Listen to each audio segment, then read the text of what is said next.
Hi, everybody. Good evening. So, what's the main camera? Is it this one? Yeah. Okay, sounds good. So, we just had a great trip to Hungary. And first of all, I want to thank Viktor Orban. And most of all, I want to thank the Hungarian people for being so hospitable and so kind. We came here fundamentally to try to counteract some of the propaganda coming from the bureaucracy in Brussels. I've never seen something like it where you have the bureaucracy of the EU trying to impose costs on the Hungarian people in order to sway the result of an election. I think that's absurd. The president thinks it's absurd. Viktor obviously has the president's full support, my full support, and we wish him, the Hungarian people, the best. So I'm sad to leave, but excited to get back home. Can I ask you about Iran, sir? So let me just say, given that you guys are going to ask about Iran, let me just say a few things, actually. So, number one, I think it's very important for the American media to be honest with the American people on this particular issue, because it affects not just, the normal issues of public policy. It actually affects peace and war. And here's what I mean. So in the past couple of days, I've seen a lot of reporting from the American media about the 10-point proposal that the Iranians have made. Now, as I know, because I've been involved in this, there are 3 different 10-point proposals, at least, that I've seen floating around. The first 10-point proposal was something that was submitted, and we think, frankly, was probably written by ChatGPT, that was submitted to Steve Witkoff and Jared Kushner. That immediately went in the garbage and was rejected.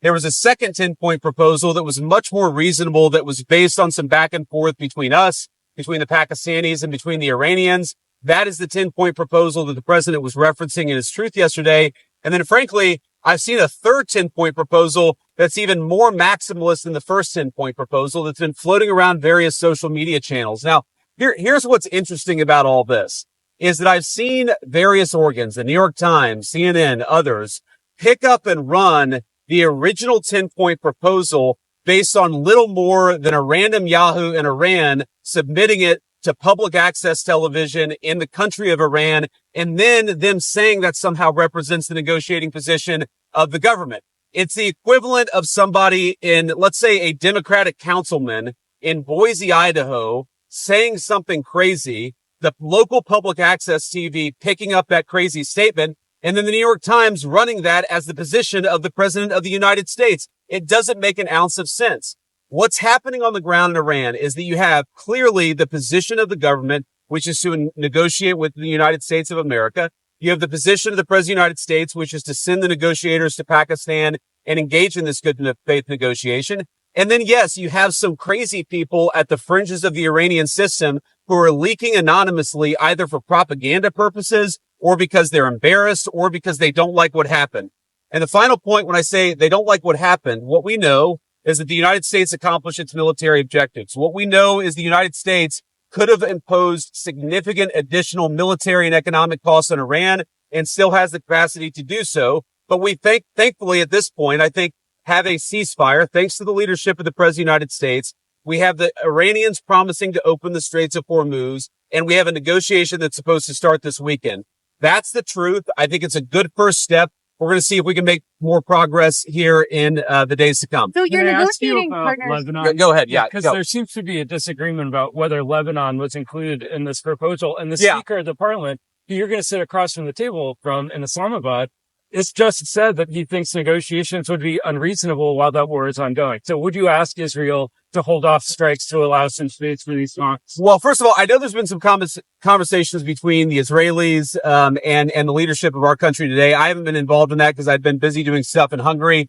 I'm actually supposed to get an update when I get on the plane. But let me say a couple things. First of all, I actually think, and there's a lot of bad faith negotiation and a lot of bad faith, propaganda going on. I think this comes from a legitimate misunderstanding. I think the Iranians thought that the ceasefire included Lebanon, and it just didn't. We never made that promise. We never indicated that was going to be the case. What we said is that the ceasefire would be focused on Iran, and the ceasefire would be focused on America's allies, both Israel and the Gulf Arab states. Now, that said, the Israelis, as I understand it, again, I'm supposed to get a fuller report when I get on the plane, have actually offered to be, frankly, to check themselves a little bit in Lebanon because they want to make sure that our negotiation is successful. That's not because that is part of the ceasefire. I think that's the Israelis trying to set us up for success. And we'll, of course, see how that unfolds in the next few days. But look, if Iran wants to let this negotiation fall apart in a conflict where they were getting hammered over Lebanon, which has nothing to do with them and which the United States never once said was part of the ceasefire, that's ultimately their choice. We think that would be dumb, but that's their choice. Mr. Vice President, Iran is continuing to block the Straits of Hormuz. Do you have an expectation of when that strait is going to be open? Well, we've already seen an increase in traffic today. Hopefully we'll see an increase in traffic tomorrow. We actually think that we are seeing signs that the Straits is starting to reopen. I think you guys have probably seen oil prices have come down. So I think the oil markets, the gas markets are seeing the same thing. But the president's been very, very clear. The deal is a ceasefire, a negotiation. That's what we give. And what they give is the Straits are going to be reopened. If we don't see that happening, the president is not going to abide by our terms if the Iranians are not abiding by their terms. Mr. Vice President, Caroline Levitt said you played a key role in these talks. Could you help us understand some details about that role? And do you think your well-known opposition to foreign wars generally was a factor that made you a key player in this? Well, I appreciate Carolyn saying that. I mean, my key role was I sat on the phone a lot. I answered a lot of phone calls. I made a lot of phone calls. And again, I'm happy about where we are. I think the president has struck a good deal for the American people, but fundamentally, the Iranians have got to take the next step or the president has a lot of options to go back to the war. Do you know if Iranians requested that you join the talk? I don't know that. I would be surprised if that was true. But, I wanted to be involved because I thought I could make a difference. And obviously, I think the people really on the ground doing the day-to-day negotiating have been Steve and Jared. They've done a great job. But we're going to keep on working this as a team, as we always have.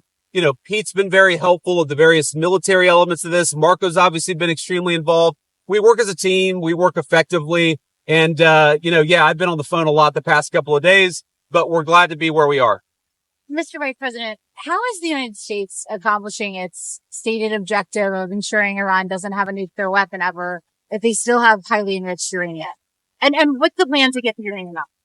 Well, look, I mean, this is one of the things that's going to be one of the main subjects of negotiation is that we want Iran to not be able to make a nuclear weapon. We want the nuclear fuel, which is something the president has made very clear. And there, again, the way to think about this is the United States has certain demands and certain things that we want.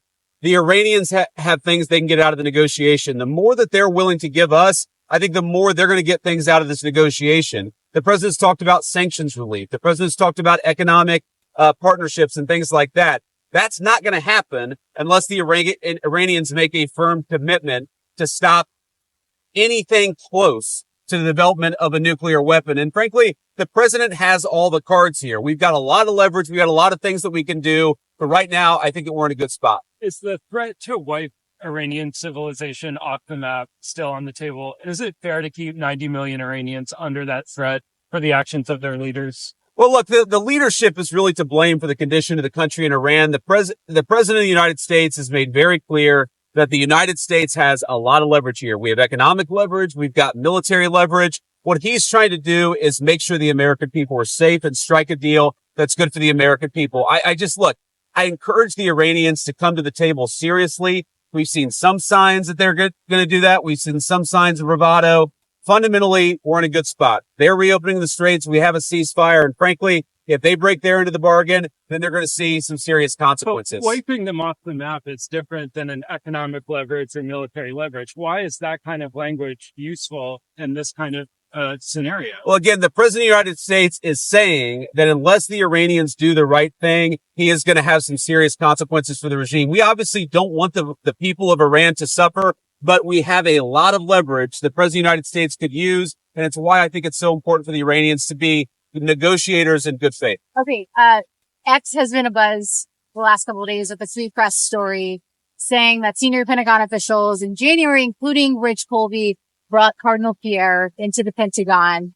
Brought who? Cardinal Christophe Pierre into the Pentagon. I haven't seen this story, unfortunately. Then essentially the reporting by the Free Press is that they told him that the American military has a lot of might and they can do whatever they want and the church should get on its side. Does that message sound correct to you? Is that something you would sign off on? So one, I with no disrespect to the Cardinal, I don't know who Cardinal Christophe Pierre is. He's the ambassador to the Holy See in the U.S. Oh, okay. I do. I've met him before. Sorry. I just didn't remember the name.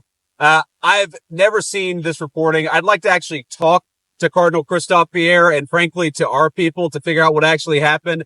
I think it's always a bad idea to offer an opinion on stories that are unconfirmed and uncorroborated. So I'm not going to do that. Mr. Eckhart, on the question of Iran's enriched uranium, do you see a scenario in which the administration may be willing to agree to allow Iran to continue enriching uranium for civilian nuclear purposes? Well, look, what the president has said is that we don't want Iran to have the capacity to build a nuclear weapon. The president's also said that we don't want Iran enriching towards a nuclear weapon, and we want Iran to give up the nuclear fuel. Those are going to be our demands during the negotiation. And again, we're going to see what the Iranians are willing to give up. If they make a good faith effort to actually give us the things that we need to have a successful negotiation for the security of the American people, I think there's a lot on the other end. If they don't give us what we need, then I think it's going to be bad. But I'm optimistic that the Iranians are going to be smart, that they're going to negotiate in good faith. And you're negotiating for Iran, and Kevin sort of asked about this already, but he essentially is saying that they're distrustful of the U.S. for, he tweeted out that 3 of the 10 points in the ceasefire framework have already been violated. They're distrustful of the U.S. What do you make of him tweeting that out before negotiation? So I thought it was interesting, actually, because I did see that tweet from Ghalibaf actually just a couple of minutes ago. And let me say a few things. First of all, he said that there are a few points of disagreement before the negotiation. Well, that must mean that there's a lot of points of agreement because there's a 15-point plan floating around. There's a 10-point plan floating around. If he's frustrated about 3 issues, that actually means that there's a lot of agreement. That's point number 1. Point number 2, to respond to each of those issues, and I read it very closely. Let me just say this. I actually wonder how good he is at understanding English, because there are things that he said that frankly didn't make sense in in the context of the negotiations that we've had. But to address the 3 points, first of all, he talked about an attack that had allegedly happened on Iran and how that was a violation of the ceasefire. Ceasefires are always messy. An hour after the president announced the ceasefire, the Iranians launched a bunch of missiles. Then the Israelis responded. Then some of the Gulf Arab states responded. This is the nature of a ceasefire. No ceasefire ever goes without a little bit of choppiness. What we have been very clear about is that we want to stop the bombing. We want our allies to stop the bombing, and we want the Iranians to do the same thing. We're seeing evidence that things are going in the right direction, but it's going to take a little time. The second thing Ghalibaf said, which again I found fascinating, is he said, we refuse to give up the right to enrichment. And I thought to myself, you know what? My wife has the right to skydive, but she doesn't jump out of an airplane because she and I have an agreement that she's not going to do that because I don't want my wife jumping out of an airplane.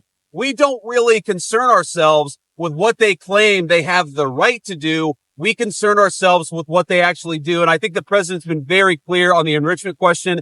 Our position on that has not changed. I think the third thing that he said was Lebanon. Okay. And again, I actually think that is a reasonable misunderstanding, but neither us nor the Israelis said that was going to be part of the ceasefire. Again, we're working with people to try to get through some of these things, but it's really fundamentally, we're on the right track. We got a lot more to do. We got a lot more that the Iranians are going to have to accept as part of this negotiation, but I think we've got a strong hand and we're going to play it well. You Thank you all. Have a safe trip back. That the talks won't happen?